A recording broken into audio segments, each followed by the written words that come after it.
Galilean పట్టణం యొక్క మురికి పొలిమేరలు. ఎండ తీవ్రంగా ఉంది. ఒక వ్యక్తి చిరిగిన గుడ్డలు ధరించి ఒంటరిగా నిలబడి ఉన్నాడు. గలిలీ కొండలలో ఒక వ్యక్తి నివసించాడు. కుష్టువ్యాధి అతని ఇంటిని, అతని కుటుంబాన్ని మరియు అతని పేరును దొంగిలించింది. చట్టం ప్రకారం అతను జీవన శాపం.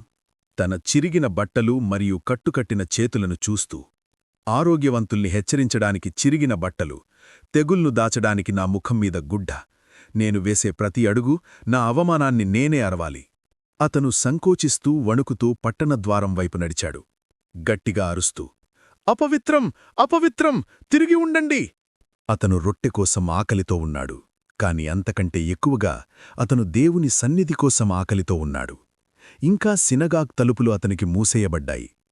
అతను దయ యొక్క చిన్న ముక్క మరియు పవిత్ర సంగ్రహావలోకనం కోసం ఆశతో బయట మురికిలో మాత్రమే కూర్చున్నాడు. ఒక గుసగుస ధూళిలో ప్రయాణించింది. నజరేయుడైన యేసు పర్వతం నుండి దిగివస్తున్నాడు. ఒక గొప్ప గుంపు ఆయనను వెంబడించింది. శుభ్రమైన ప్రజల సముద్రం.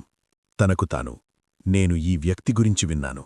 అతను విరిగిన వాటిని స్వస్థపరుస్తాడని వారంటున్నారు. అయితే నేను అర్హుణ్ణా? అతను మనిషిని చూస్తాడా, లేక శాపాన్ని మాత్రమే చూస్తాడా? సమూహం దగ్గరవుతుంది. ప్రజలు భయంతో కుష్ఠురోగి నుండి దూరంగా ఉంటారు. అతను వారు విసిరే రాళ్లను పట్టించుకోకుండా దారి మధ్యలోకి పరిగెత్తాడు. యేసు పెద్ద గుంపుకు సువార్తను గురించి బోధించుచు, ప్రజల ముఖాల్లో బంగారు కాంతి మరియు భావాలు ఎంతగానో కదిలాయి. ధూళిలో ముఖం మీద పడి, ప్రభూ, ప్రభూ, నాపై దయచూపండి. గుంపు నిశ్శబ్దంగా ఉంటుంది. యేసు తన వస్త్రాలను తీసివేయాలని వారాశిస్తున్నారు. దూరంలాంటి చట్టాన్ని ఉల్లంఘించినందుకు అతను మనిషిని మందలించాలని వారాశించారు. పైకి చూస్తూ వణికిపోతూ, ప్రభూ, నీకిష్టమైతే నన్ను శుద్ధినిగా చేయగలవనెను. యేసు ఆగిపోయాడు. అతను వెనక్కు తగ్గలేదు. అతను దూరంగా కదలలేదు. ప్రగాఢమైన జాలితో కదిలి యేసు ఊహించలేనిది చేశాడు.